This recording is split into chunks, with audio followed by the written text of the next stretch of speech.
Are you part of a US company share scheme, or do you hold US shares? Did you know millions of shareholders are at risk of losing up to 40% through US federal estate tax on death?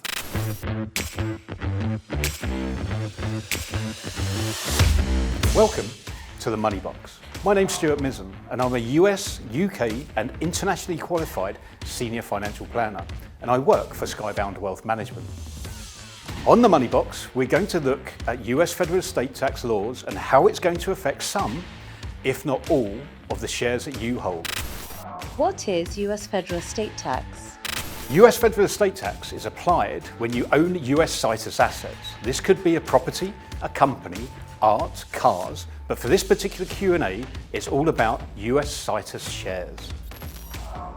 So, what do you mean by US citrus? Okay, so US citrus means anything whose origins are from and within the US.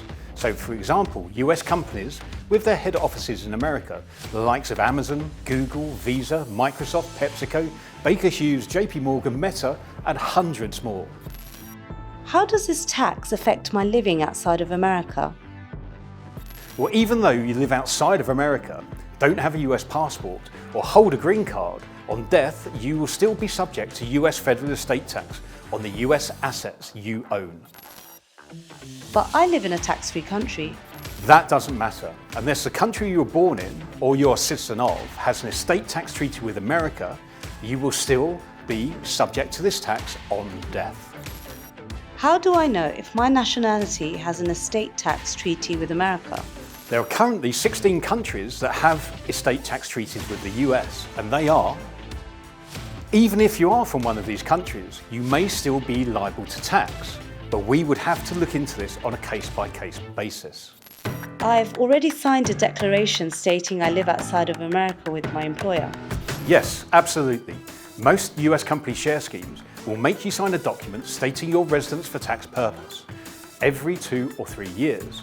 Unfortunately, this doesn't mean you're not subject to US federal estate tax. You will still pay withholding tax, which is held back by your brokerage account, and you can normally see this on your quarterly statement. And, of course, you may not have to pay any tax on any profit you make from the sale of those shares, especially if you're living in a tax-free country such as the UAE. So, are you saying that if I hold shares in a US company, I will be subject to this tax? More than likely, yes. If you hold US company shares that are bought on a US exchange like the New York Stock Exchange or NASDAQ, which 95% of the shares you buy or hold within a brokerage account will be, then yes. This will also include banks and independent platforms as well. Put it this way, if you were to die holding these shares, your loved ones could receive up to 40% less in their value before they receive the money. I've had clients say to me that they will sell the shares before they die, and my response is always, great, tell me now the date and time that you're going to die, and I'll put it in my diary to make sure I give you a call and remind you to sell them. When did this law come into effect?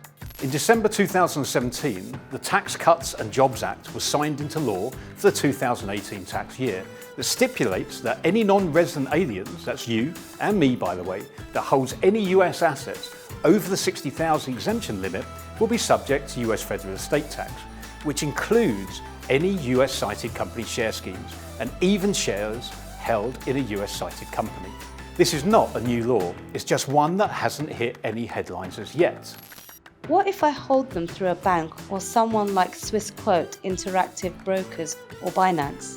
By the letter of the law, the US government, through the IRS, have scope to recuperate this tax from your holdings, no matter who it is held with. Is there anything I can do to protect myself and loved ones from this? Yes, there is, and that's where I can help. Not only in this, but depending on your nationality or country of birth, we can also help circumnavigate any possible forced heirship rules that you may have. What do you mean by forced heirship?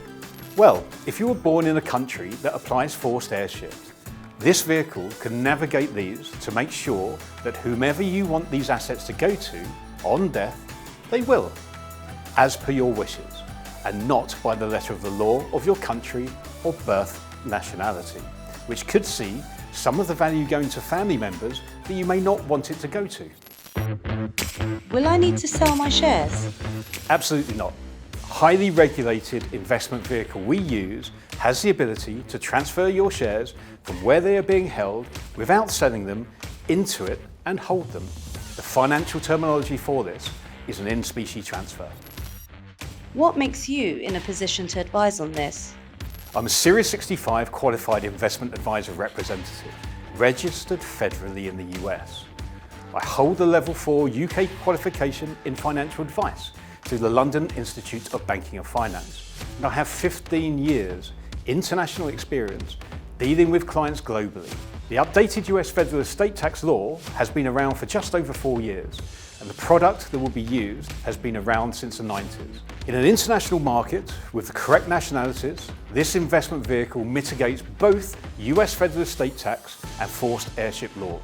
Being UK qualified, I use this type of investment vehicle for all my clients when they're looking at returning back to the UK, as it has a lot of tax advantages, so I know the product well. Also, having worked in this region for 15 years, gives me the most amazing overview of all 3 jurisdictional laws that can be applied to this one vehicle. So yes, I'm in the best position to give this advice. Can you back this up? Well, I wouldn't be speaking to you in this type of forum if I couldn't. So absolutely. 2 of the big 4 accountancy firms globally have written articles on this subject, and that's PwC and Deloitte. You can use Google to see what has been documented. But not only that, the US government IRS website also reiterates what I have been saying and also shows which form to file by the executor of your estate on death. And that's form 706-NA. The only point they don't talk about is how to negate this. So what happens next? If you'd like to know a little more, then download our brochure and one of my team will get in contact to set up a meeting. This can either be face-to-face at our office or over Zoom if it's more convenient. It'll be quite informal and we'll talk about your needs and wants, and from there we will structure a solution that works for you. If it fits with your plans, then amazing.